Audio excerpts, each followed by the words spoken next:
Namaste and welcome to Sacred Sunday Sadhana. Get yourself settled.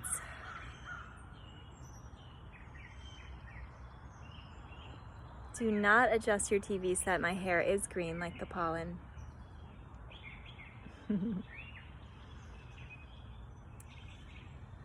Today I want to offer a few simple reminders. They're so simple and they're not easy at all. One is to smile. There's that beautiful Thich Nhat Hanh quote, sometimes my joy is the source of my smile, and sometimes my smile is the source of my joy. So if you can just remind yourself to smile, even like in the least smiley moment, you know, the moment where it just feels like you want to do anything but smile, what if you pause and breathe and smile? Can you do it? There's a bug on me. Try. See what happens.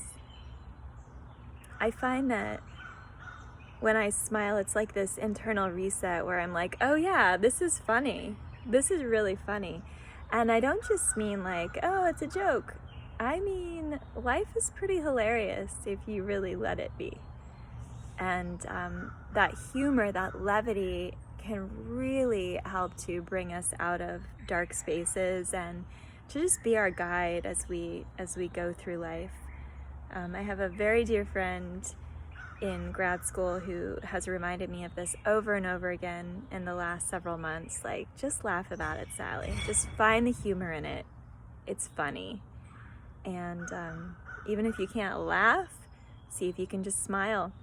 If you want to take it to the next step, go for some laughter yoga. And really that just means laugh till your belly hurts. Can you make yourself laugh? Can you induce laughter? Because that'll do some serious stress release. Stress reduction technique numero uno, laughter. I also wanted to present a challenge. And it might seem really simple, but I think you'll find that it's not easy, or maybe it will be. I'm not going to own your experience, but for me, it's a lot more challenging than I thought it would be.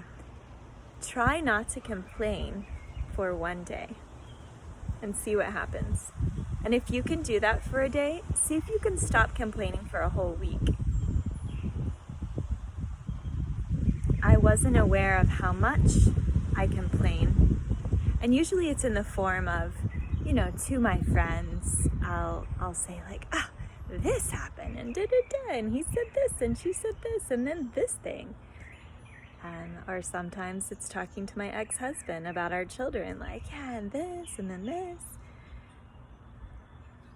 And so Don Miguel Ruiz, who is someone I admire, he's a Toltec wisdom master.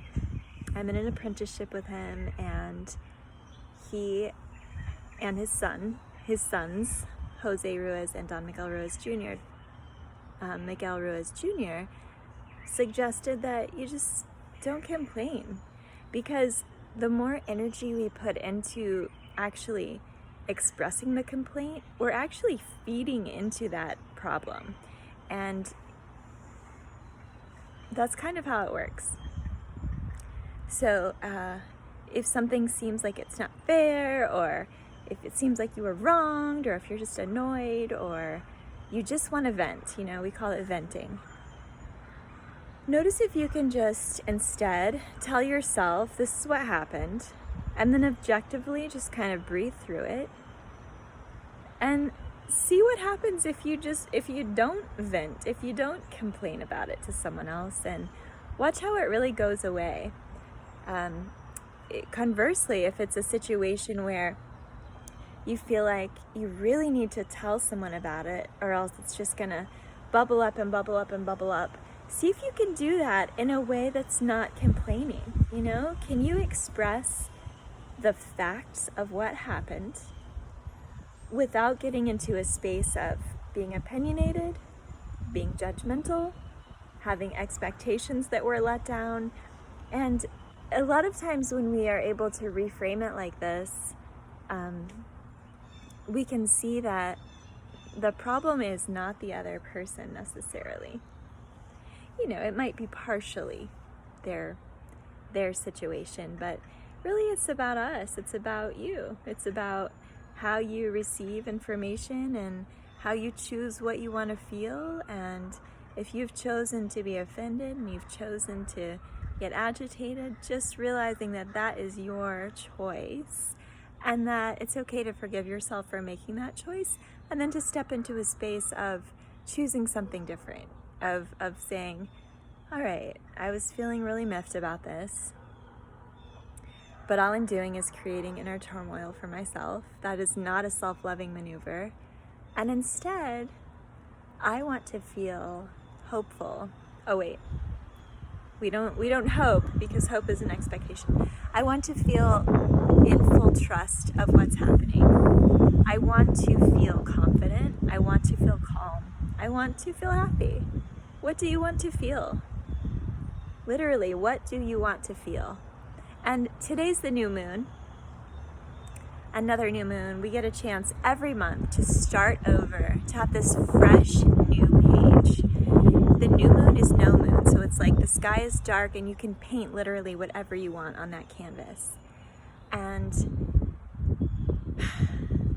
so it's a really good time to like reset yourself, to get yourself out of complaining mode and decide, how do I want to feel? Oftentimes I say, set an intention for what it is that you want and call it in on the new moon. But when I say that, I'm not talking about, I want $1 million, I want a Tesla, I want my dad to be healthy, It's more like the universe doesn't speak in language, certainly not English. The universe speaks in energy. And so you have to feel the way you want to feel. How do you want to feel? What do you want it to be like? Like, what does being yourself feel like?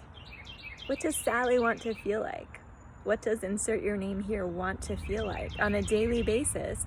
And yeah, we're gonna have emotions and things are gonna come up, and we can't just stay in that space all the time, but the more we practice being there, the more we can come back to it again and again, to that choice of like, this is how I live my life, this is how I feel, this is how I choose to feel.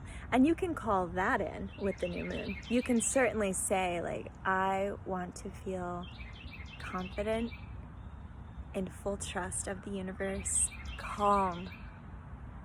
That's what I want to feel. And I just put that out there. And it is so. I hope you have a beautiful Sunday. Take some time, spend it outdoors. It is my personal opinion that if you spend enough time outside in the pollen, you become immune to it. You don't have to dye your hair green, but just try to accept it and allow it. Did you hear that sneeze? That was like on cue. Bless you. Bless you, neighbor sneezing from pollen. The light inside me and the choice inside me sees the light and the choice inside you. Namaste.